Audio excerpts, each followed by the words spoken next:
Welcome to today's Muskogee Municipal Authority. Roll call, please. Mayor Bob Coburn. Here. Deputy Mayor Jenny Boydston. Here. Dan Hall. Here. Marlon Coleman. Jamie Stout. Here. Wayne Johnson. Here. Patrick Cale. Here. Ivory Van. Here. Derek Reed. Here. Item number 1. Consider approval of MMA minutes of April the 9th, 2018. Move for approval. Second. Got a motion and a second. Any comments or discussion? Roll call. Deputy Mayor Jenny Boydston. Yes. Patrick Cale. Yes. Wayne Johnson. Yes. Ivory Van. Yes. Derek Reed. Yes. Dan Hall. Jamie Stout. Yes. Mayor Coburn. Yes. Motion carries. Item number 2. Consider approval of MMA claims for the month ending April 30th, 2018. Mr. Miller, are you going to comment on that? Sure. Chairman and members of the authority, you see before you the claims list. We are, as usual, retaining almost $100,000 for capital projects in this particular month, and we recommend approval. Move for approval. A Second. motion and a second. Any comments or discussion? Roll call. Deputy Mayor Jenny Boydston. Yes. Patrick Cale. Yes. Wayne Johnson. Yes. Ivory Van. Yes. Derek Reed. Yes. Dan Hall. Yes. Jamie Stout. Yes. Mayor Coburn. Yes, motion carries, and that concludes the agenda. We'll now go to our Muskogee City Council agenda. Our invocation this evening, I guess I will be doing that along with the flag salute that will follow.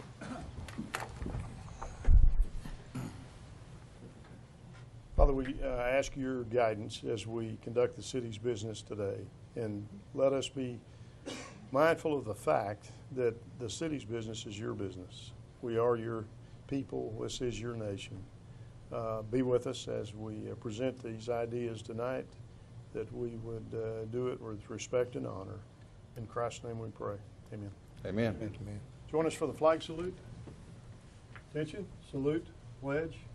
I pledge allegiance to the flag of the United States of America and to the republic for which it stands, one nation, under God, indivisible, with liberty and justice for all.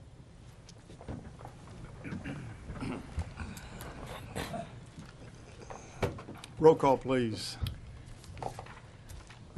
Mayor Bob Coburn. Here. Deputy Mayor Jenny Boydston. Here. Dan Hall. Here. Marlon Coleman. Jamie Stout. Here. Wayne Johnson. Here. Patrick Cale. Here. Ivory Van. Here. Derek Reed. Here. We are accounted for. Let's look at the minutes now. Consider the minutes for the special call meetings on the 16th and the 20th. Oh, okay. I'll make a motion to excuse Reverend Coleman, Councilman Coleman. Second. We want to excuse Dan for being late, but I guess he's here. No. Mr. Coleman, Councilman Coleman, that is not here. We have a motion and a second. Is there comment or discussion? Roll call. Deputy Mayor Jenny Boydston. Yes. Patrick Cale. Yes. Wayne Johnson. Yes. Ivory Van. Yes. Derek Reed. Yes. Dan Hall. Yes. Jamie Stout. Yes. Mayor Coburn. Yes. Motion carries. We'll now look at the minutes from the special call meetings on the 16th and 20th, and from the regular session meeting on April the 23rd. Is there a motion regarding those, or is Move there? for approval. Second. Got a motion and a second. Any comment or discussion? Roll call. Deputy Mayor Jenny Boydston. Yes. Patrick Cale. Yes. Wayne Johnson. Yes. Ivory Van. Yes. Derek Reed. Yes. Dan Hall. Yes. Jamie Stout. Yes. Mayor Coburn. Yes, motion carries. The consent agenda, items 1 through 10. Anything anyone would like to move to regular agenda? Otherwise, I'd entertain a motion on the Move for consent. approval. Second. Motion? Second? Any comment or discussion? Roll call. Deputy Mayor Jenny Boydston. Yes. Patrick Cale. Yes. Wayne Johnson. Yes. Ivory Van. Yes. Derek Reed. Yes. Dan Hall. Yes. Jamie Stout. Yes. Mayor Coburn. Yes, motion carries. Regular agenda item number 11. Hold a public hearing and take action on the approval of ordinance number 4045A, rezoning the property located on the northwest corner of 3rd and Kalamazoo, more particularly described in the ordinance from C2 General Commercial District to R1 Single Family Residential District, and if approved, authorize staff to revise the official zoning map of the city to reflect said change or take other necessary action. We'll now consider ourselves in a public hearing. Mr. Garvin. Mayor, members of the council, the applicant Dewberry is requesting approval to rezone property from the C2 General Commercial District to the R1 Single Family Residential District. Property is located on the northwest corner of 3rd Street in Kalamazoo.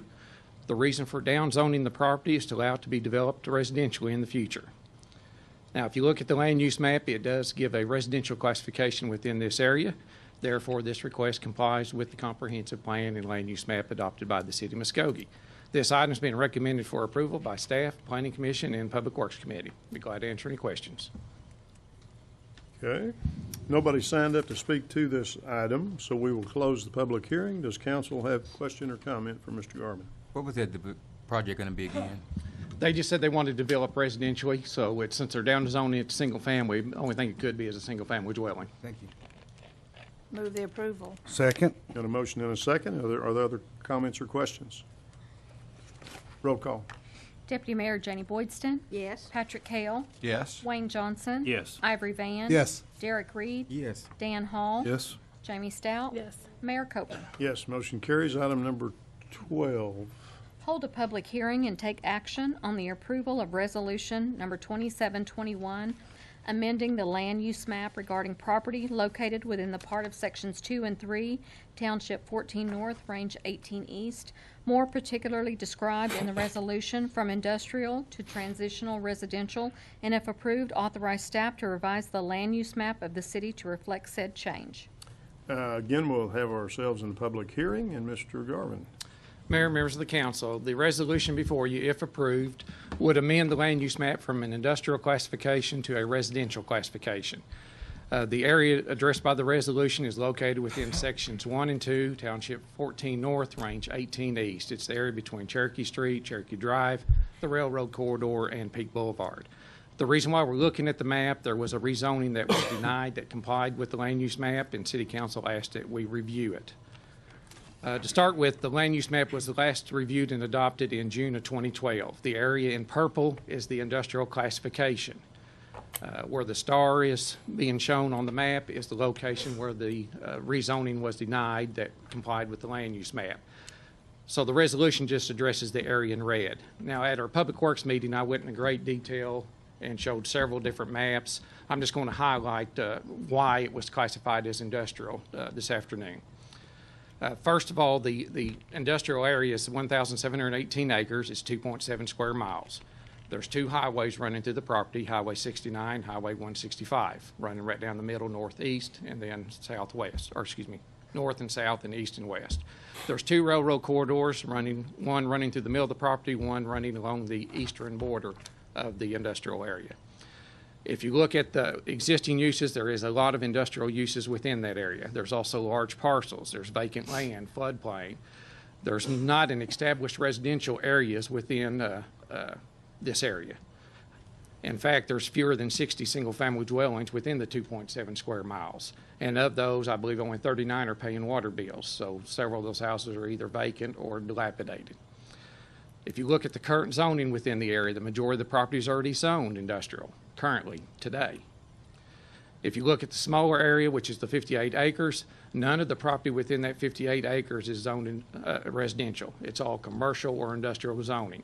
Plus, there's an existing petroleum company. There's a couple of auto repair shops. There's auto sales, boat sales, salvage yard, towing company that's within that area. Now, as you're aware, industrial uses are not compatible with residential uses because of the odor, the noise, the light that is generated by the industrial uses. If the land use amendment is approved, it would allow new residential dwellings to be located in this area. If you look at the comprehensive plan, this is language taken directly out of the plan. It says a large industrial area at the intersection of Highway 64 and Peak Boulevard has access to rail and the highway system. The large parcels in isolation from established residential areas make it an ideal location for industrial uses. This item was, or the resolution was recommended to be denied by staff, Planning Commission, and Public Works. Be glad to answer any questions. Do we have, no one signed up to speak to this issue, so we will close the public hearing. Does council have a question or comment for Mr. Garvin? I make a recommendation, I make a motion that we deny this resolution. I really appreciate the staff looking into this. It is very clear that it still needs to remain as it's zoned industrial. Appreciate staff doing this thorough. Just want to make sure we don't impact residents negatively, and this is very clear that it's zoned appropriately as it is. I'll second that motion. Got a motion and a second. Yes is a Denial. Denial, Because it was okay. forwarded as a denial, okay. correct? Yes. Well, your comments say to deny the resolution. Right. Okay. Any other comments or questions? Does this make it available for the guy that wanted to put the The mini storage? storage or the Yeah, storage. in? Since it was denied, he has to wait 6 months before he can resubmit his zoning request. Whether he will or not, I don't know, but he would have that option if he wanted to. All right. But if, with us voting for this, then his chances of probably getting that are a little bit higher now. Much Okay. higher, All right. yes. That's what I was wanting to check on. Any other comments? Roll call. Deputy Mayor Janie Boydston, Yes. Patrick Kale, Yes? Wayne Johnson, Yes. Ivory Van, Yes. Derek Reed, Yes. Dan Hall, Yes. Jamie Stout, Yes. Mayor Coburn. Yes. And that motion passes. We'll now go to item number 13. Hold a public hearing to discuss the City of Muskogee budget for fiscal year 2018-2019 and take any necessary action. City Manager Mike Miller, and we will be in a public hearing. Yes, Council, as you well know, we've been discussing the budget since February.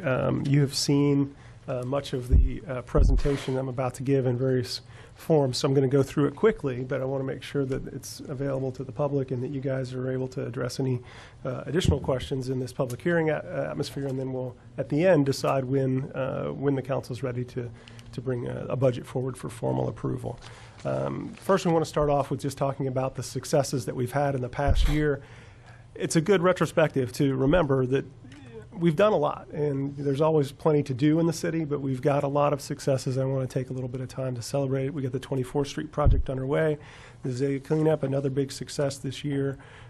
We finished off the 43rd and 45th Street projects that were in the works for a while, major project for economic development. The lift stations are underway. The first projects that we're working on is our wastewater improvement, and as you can see, those holes really are that deep. It is a lot of work to get those things done and underway. We've got the columbarium in place out at Green Hill Cemetery.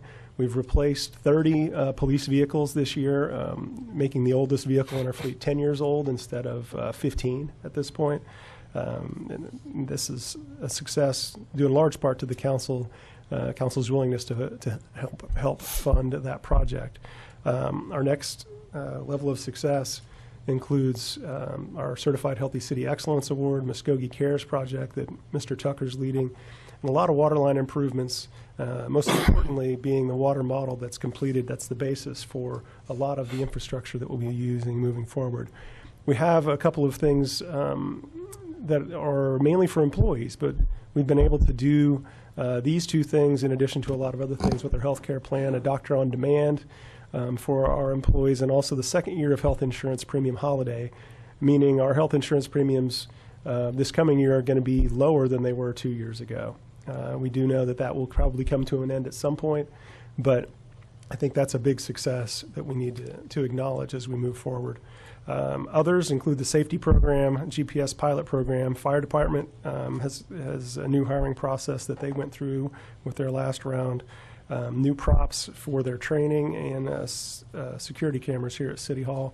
Also a time and attendance system that we're in the pilot stage of rolling out right now that we budgeted to do, and we're in the process of implementing, really modernizing how we do time and attendance, much like really any other organization our size does, instead of using pencil and paper. We've got, through our loan from the Oklahoma Water Resources Board, we've been able to get some new equipment that was long overdue. That means we can use these trucks for their purpose instead of hoping that they're not in the shop, which was really the stage that we were at with a lot of the other equipment that we had before. Of course, livestock shows at the Hatbox Hangars. Huge project this last year, done almost entirely in-house and through contractors, but overseen by our Parks Department, something we should be very proud of. And Muskogee recognized as 30th consecutive year as a Tree City USA. Just acknowledgement of our town as a beautiful place to be. So as we go into the 19 budget, we'll look very quickly at the revenue and where it comes from. As you can see, mostly our biggest chunk from sales and use tax, and then our general expenses biggest chunk going to public safety, which is police and fire. As you know, we're making sure that we're budgeting our revenues and expenditures closely together, not trying to overspend our income. It's one of the budget principles. You see them all there, but the important thing is we're not budgeting to use our savings. If we do have carryover, we're going to use that in the middle of the year for one-time special projects, not for ongoing operations. So we had to make some assumptions as we did our budget. There's our revenue assumptions. Mainly, the main assumption was that our revenue was going to be flat this year. There was a couple of upticks, as you see described there, but in general, we did not see a lot of extra money coming in. So that led to our expense assumptions. We had some issues. We knew that hotel motel tax looked to be down. We knew that our jail fees projected to be up. We worked really hard on the 911 expenses, and those are projected to be flat this year. So here's what that looks like. If we had extra money, where did we put it? Towards these strategic initiatives that have been identified by the council and in the strategic plan. More money for streets. We're tripling the amount of discretionary money that we're putting into streets, an additional $300,000 going into that. City beautification, more money into our abatement for tall grass and weeds. Proactive facilities budget. For the first time, we're going to budget money in case something breaks. We're going to have a budget to fix that and hopefully be able to fix things before they break. Significant savings by bringing the Civic Center and Hatbox into the city and operating them ourselves. More money for water and sewer infrastructure. We project more than $1.5 million worth of additional money coming in for that. Wayfinding signage, a project that has been started. This year's budget should get, I think, the rest of that project finished. And the council's asked that we address the city image through adding money to try and promote Muskogee more. So that's in the budget. We also have some strategic initiatives related to tourism and economic development. We're going to go with a new tourism event that we're funding out of our tourism money, with the idea being that if you have an event to promote, you can measure whether that event is being successful in bringing people to town and decide whether that's something you want to continue in the future or not. We've lowered the tourism contract expense, and we've put more money in the Economic Development Fund. Our growth initiatives, a matching grant fund to encourage our department heads to go out and seek additional funding for their departments, and knowing that there's city money to back that up, so we can turn one city dollar into 2, 3, 4 state or federal dollars, or perhaps even more. Housing grant match, which is part of our initiative to improve our housing stock here in the city, and retirement reserves that we have funded to some degree. And of course, the budget has money available for raises. So here's what the general fund looks like. As you can see, we're budgeting to spend almost all of our money. We have 99.88% of our budget is allocated. We do have a little bit left over that if something comes up in the year, we may be able to use that. The other funds that I want to just draw some attention to. Hatbox Sports Complex, we're saving about $200,000 there over what we were doing when we outsourced it. Civic Center, we're saving about $110,000. Swim and Fitness Center, River Country Water Park. Both of those are enterprise funds that operate within their own budget. They even pay for their capital expenditures for the time being. We know as those facilities age, we might need to look at helping them out with their capital expenditures, but those are success stories that they operate in the black. Community cleanup is our abatement budget, which again we have doubled this year to try and clean up the city in a more effective way. The next thing we want to look at is our capital outlay budget. You see the highlights here. Again, this is always a tough budget to deal with because there's a lot more needs than we have money, but we've prioritized these projects based off of being able to spend $1 now and saving money later, or being much more efficient in the use of our employees' time, or for customer service, such as the payment kiosk that will be open 24/7 and allow our citizens to make their payments in a much more convenient way. Economic development budget, you guys have seen this many times. The port, of course, does our industrial development. Main Street Muskogee works downtown for us. The Civic Center has, this is kind of an event budget for them.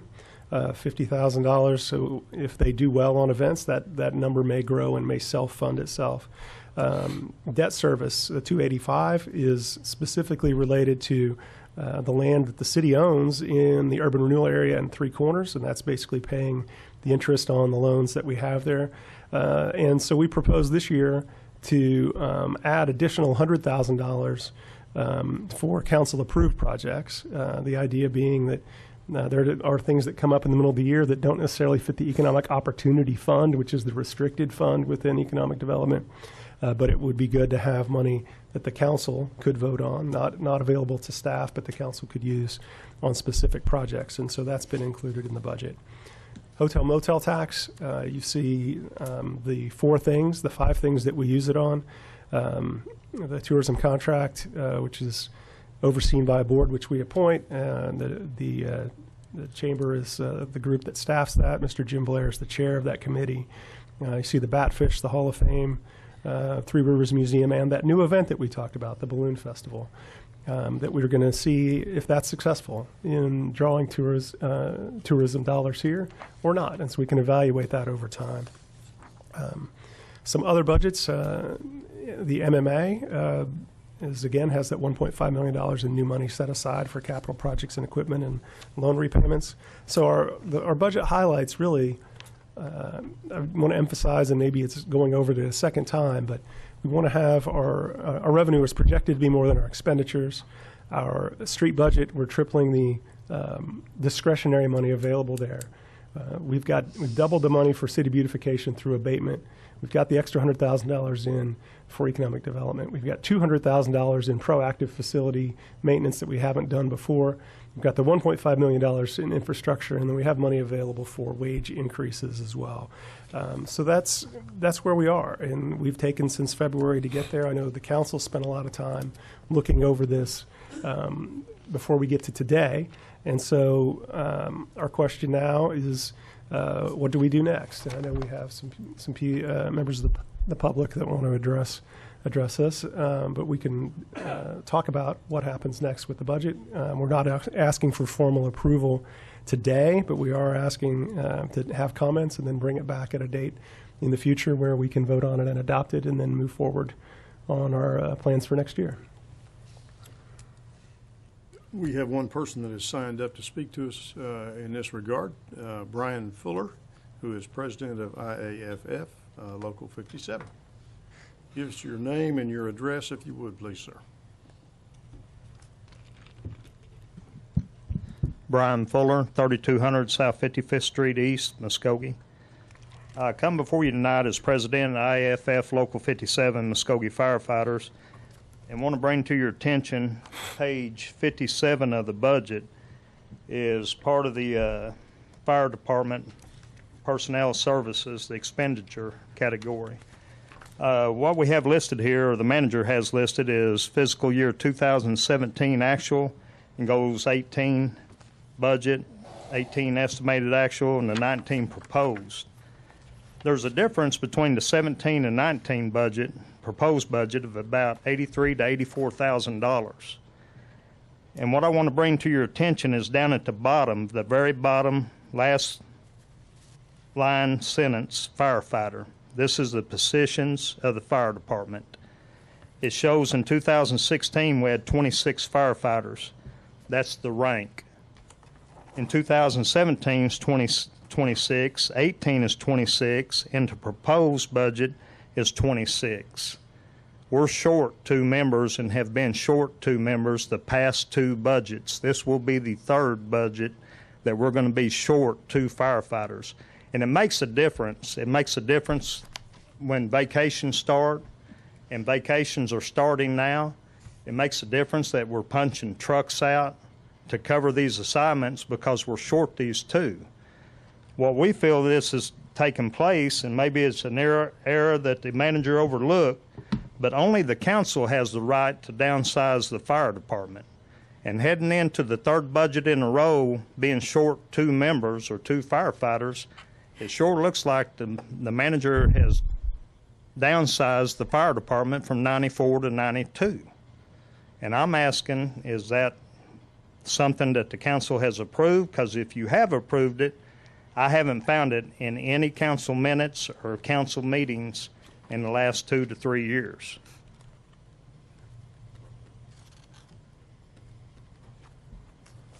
Do you have other questions, or is that? We would like to have those 2 positions filled, or y'all look at it and consider filling them, because it does make a difference. It makes a difference on the protection for the citizens and the protection and safety for our own employees. Yeah.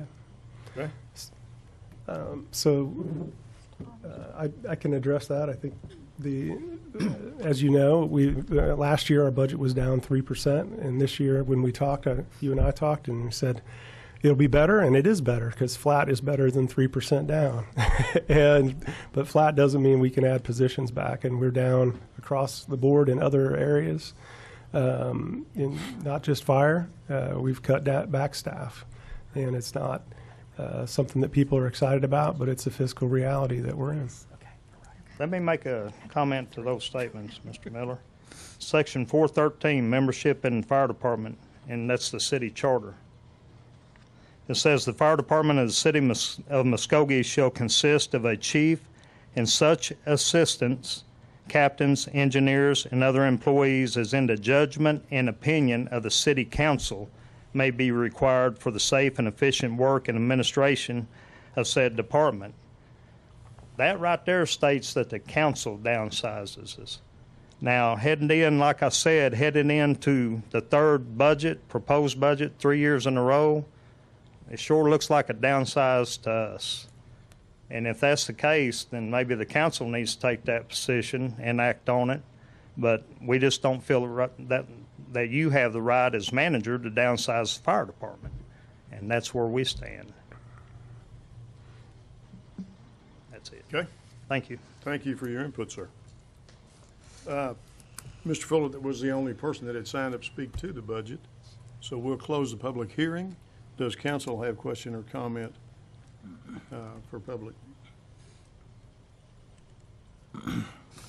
I'd like to comment again on an outstanding budget process. If you look at from where we have come to where we are today, this is for a time when we are flat on budget, and yet this is a visionary budget of where we can truly look at where we would go forward at where our community can look forward to visionary budget at a time when we are really flat. And I appreciate the staff at how we were able as a council to provide input to a budgetary process at a retreat. We had ample opportunity to provide good input into a budgetary process. Everything was laid out to us in a very timely manner. I couldn't ask for a better budgetary process. Thank you so much. Thank you for your comments. Are there other comments or questions?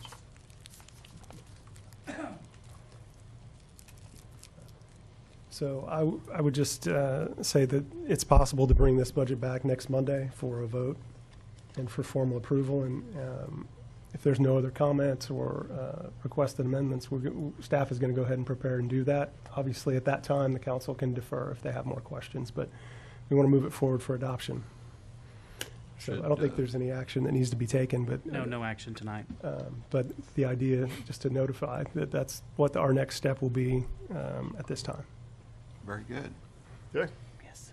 Item number 14.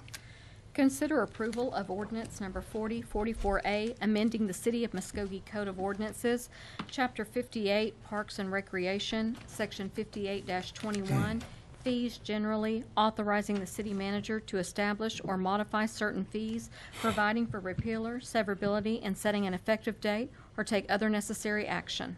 Mr. Stewart. Yes, Mayor and Council. This ordinance gives the flexibility to respond to market demand for the Park Enterprise Fund. This also allows for the city manager to set the fees for participation in special events, activities, and programs. Examples of some of these would be new kinds of exercise classes or promotional pricing for memberships. Manager would also have to notify 10 days upon adoption of these fee changes. And this does not pertain to the fees that we've set already in Schedule A for the Park and Recreation Department. Recommend approval, and we'll answer any questions. Questions or comments from Mr. Stewart? Move for approval. Second. Motion and a second. Any further comments? Roll call. Deputy Mayor Janie Boydston, Yes. Patrick Kale, Yes. Wayne Johnson. Yes. Ivory Van, Yes. Derek Reed, Yes. Dan Hall, Yes. Jamie Stout. Yes. Mayor Coburn. Yes. Motion carries. Item number 15. Consider approval to direct staff to perform additional research relating to home daycares as discussed in the Public Works Committee of May 6, 2018, or take other necessary action. Counselor Van. Yes, I watched the Public Works meeting of the other day, and what y'all decided. Now, I want to make a motion to go along with the late staff.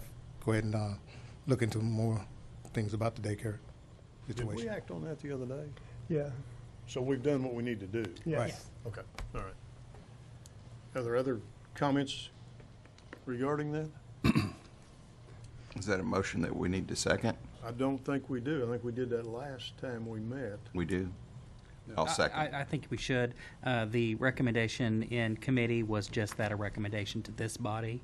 So that will, if we do the formal motion to direct staff, that will articulate it for the minutes for purposes of Okay. us taking Oh. direction on what we need to do.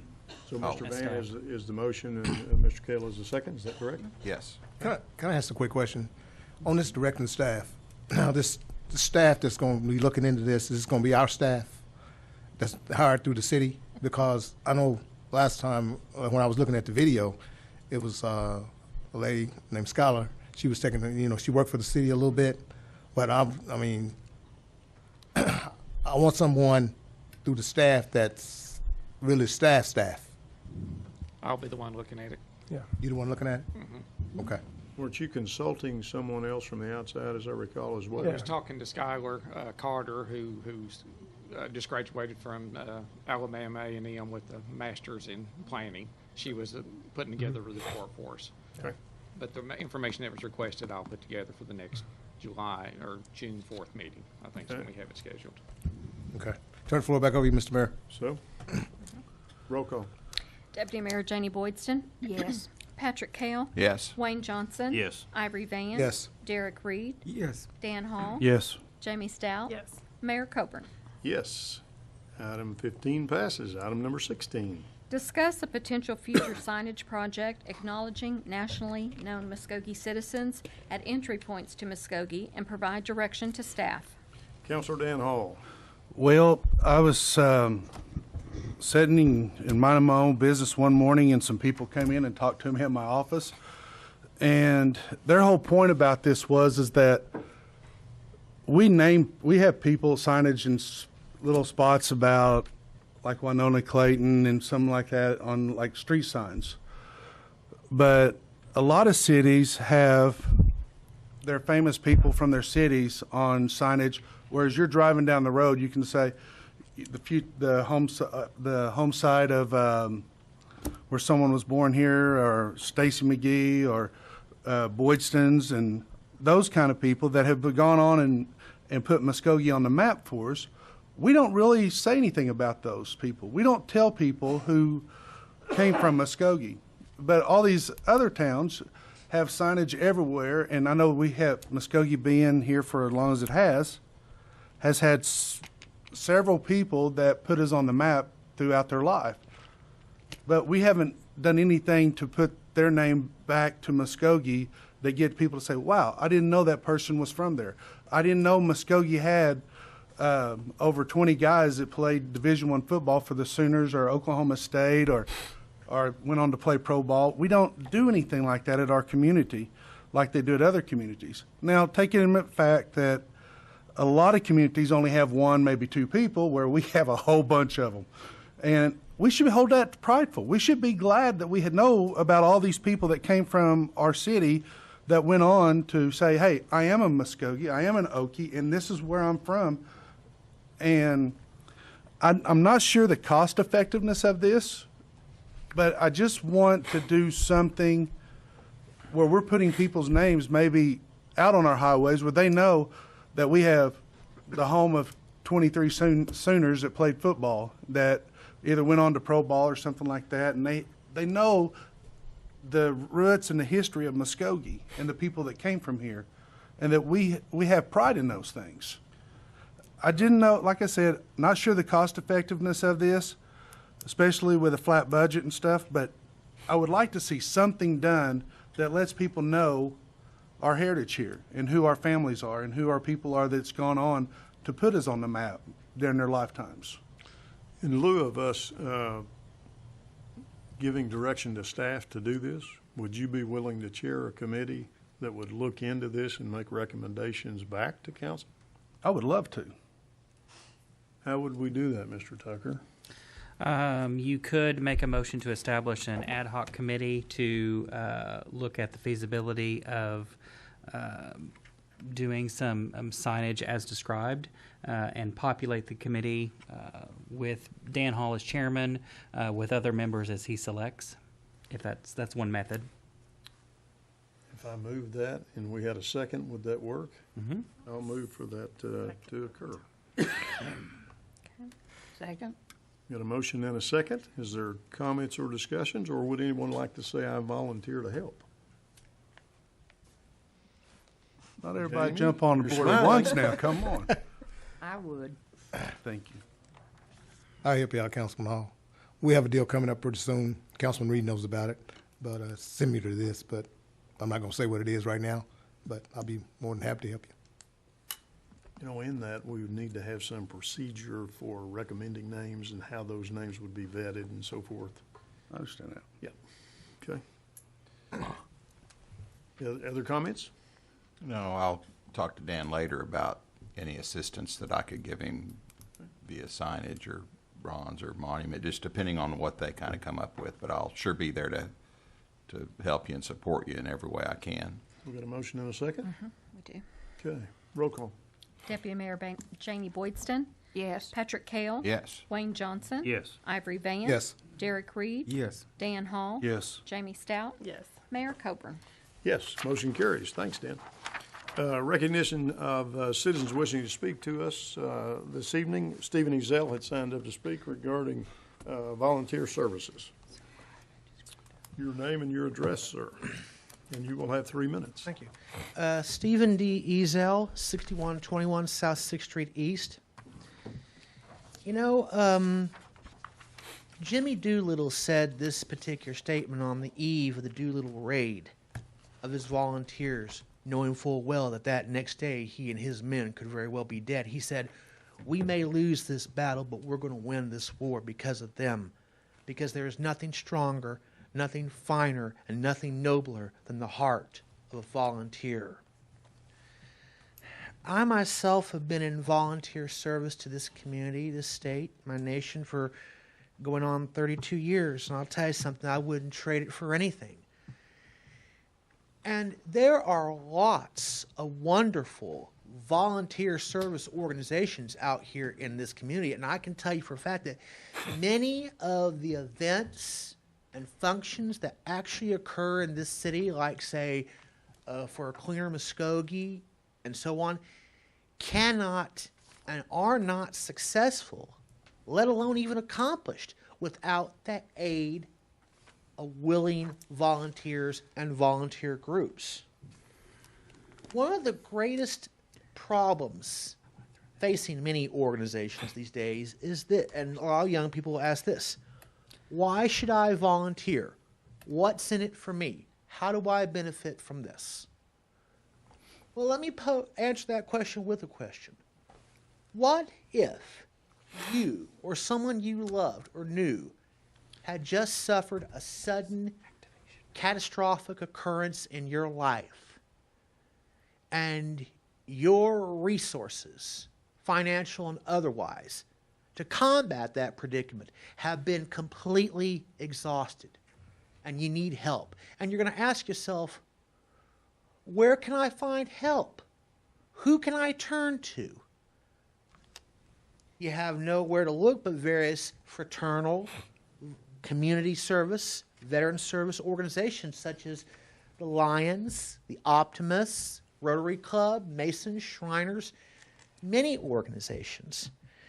And I would love to encourage people out there of all ages that if you really have a passion for something in your community that you would like to see done or changed, then find yourself a volunteer service organization that can help you light the fire under that passion, to light the spark, to make that flame grow.